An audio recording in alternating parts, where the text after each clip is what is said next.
অদৃশ্য হ্রদের কাহিনী হার মানাবে বুঝি রূপকথাকেও?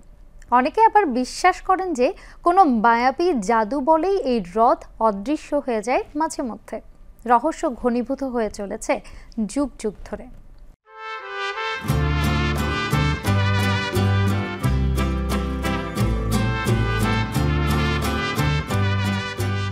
কথা হচ্ছে অস্ট্রেলিয়ার ক্যানবেরা প্রদেশ থেকে উত্তর পূর্ব দিকে প্রায় 40 কিলোমিটার দূরে অবস্থিত জর্জ লেক সম্পর্কে। বর্তমানে যেটি হ্রদ বলে দেখা যাচ্ছে, এক যুগ আগেও সেখানে ছিল একটি বিশাল আকার মাঠ। সেখানে ঘাস খেতে ভিড় জমাত তৃণভোজীর দল। প্রায় 155 বর্গ কিলোমিটার এলাকায় গজিয়ে থাকত বড় বড় ঘাস, খেলে বেড়াতো ছেলের দল। কিন্তু এখন সেখানে ঘাসের দেখা মেলে না, শুধু জল আর জল।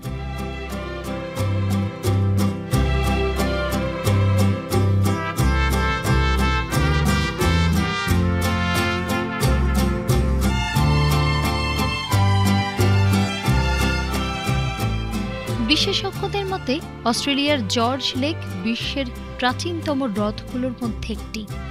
কয়েক হাজার বছর আগে হ্রদের দেখা মেলে। অবশ্য তারও আগে এখানে দুই পাহাড়ের মধ্যবর্তী পাদদেশ ধরে বয়ে যেত ইয়াস নদী। তারপর একাধিক ভূতাত্ত্বিক বিপর্যয়ের ফলে এখানকার পরিবেশ সম্পূর্ণ বদলে যায়। নদীর জায়গায় তৈরি হয় একখানি লবণাত্মক প্রাকৃতিক হ্রদ। নাম দেয়া হয় জর্জ লেক।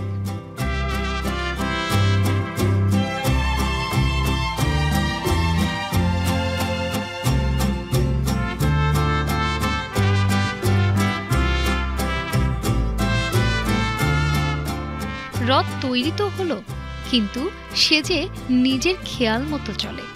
মর্জি হলেই সে অদৃশ্য হয়ে যায়। আর এই রহস্যময় ব্যাপারটি প্রথম নজরে আসে 19 শতকের শুরুতে। তখন অবশ্য হ্রদের আয়তন এখনের থেকে অনেকটাই বেশি ছিল। মিস্টার ইন্ডিয়ার ম্যাজিক ব্রেসলেটের হদিস সে জানত কিনা জানা নেই, তবে 1840 সাল নাগাদ হ্রদটি প্রায় অদৃশ্যই হয়ে যায়।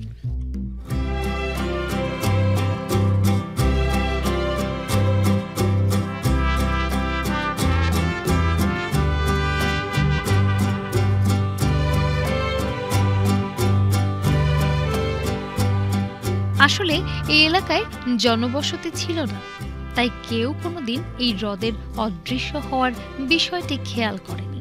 স্থানীয় উপজাতিরা হ্রদের মধ্যবর্তী অংশ পর্যন্ত অনায়াসে চলে যেত পায়ে হেঁটে।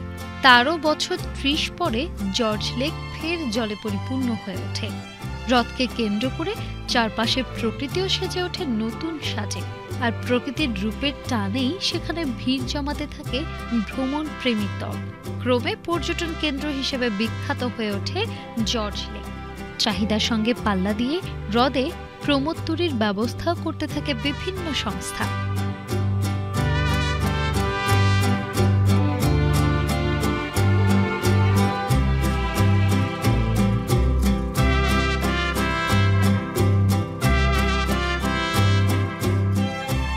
কিন্তু প্রকৃতি এবং তার লীলা খেলা বড়ই রহস্যময়।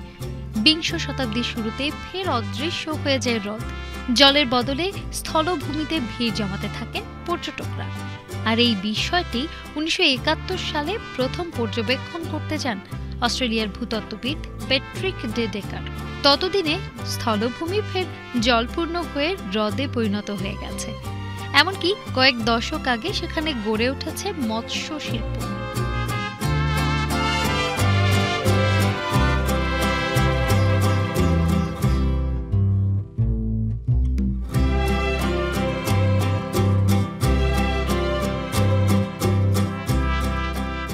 প্রতিদিন বহু মাঝি সেখানে নৌকা নিয়ে হাজির হন। প্যাট্রিকের গবেষণা অনুযায়ী 1986 সালে জলশূন্য হওয়ার পর ফের 1996 সালে আবার জলে ভর্তি হয়ে যায়। পর্যায়ক্রমে একই ঘটনা ঘটেছে 2002 এবং 2016 সালে। হ্রদের আবির্ভাব এবং বিলীনের রহস্য নিয়ে নানা কাহিনী রয়েছে। তার মধ্যে সবচেয়ে জনপ্রিয় কাহিনীটি কিন্তু দারুণ উপভোগ্য। লোকে বলে জর্জ লেকের জল কমে গেলে নাকি নিউজিল্যান্ডের কোনো একটি হ্রদ ফুলে ফেপে ওঠে। যদিও এর কোনো নির্দিষ্ট প্রমাণ নেই।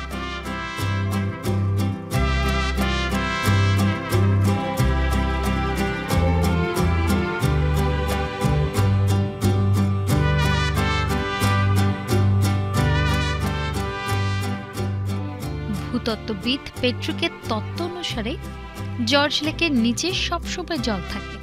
এটি আসলে একটি অবনত ভূমি। বছরের পর বছর বৃষ্টির পরিমাণ বাড়লে তলদেশ থেকে হ্রদের জল উপরে উঠে আসে। আবার এ অঞ্চলে প্রায়ই প্রবল ঝড় ওঠে। হ্রদের বিস্তৃতির কারণে এক প্রান্তে জল অন্য প্রান্তে চলে যায়।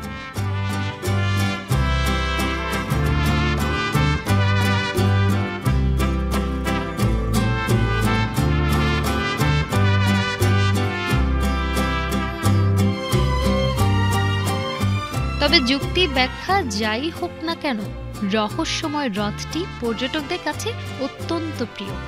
প্রকৃতির আজব লীলা খেলা দেখতে সেখানে প্রতি বছরই ভিড় জমান হাজার হাজার মানুষ।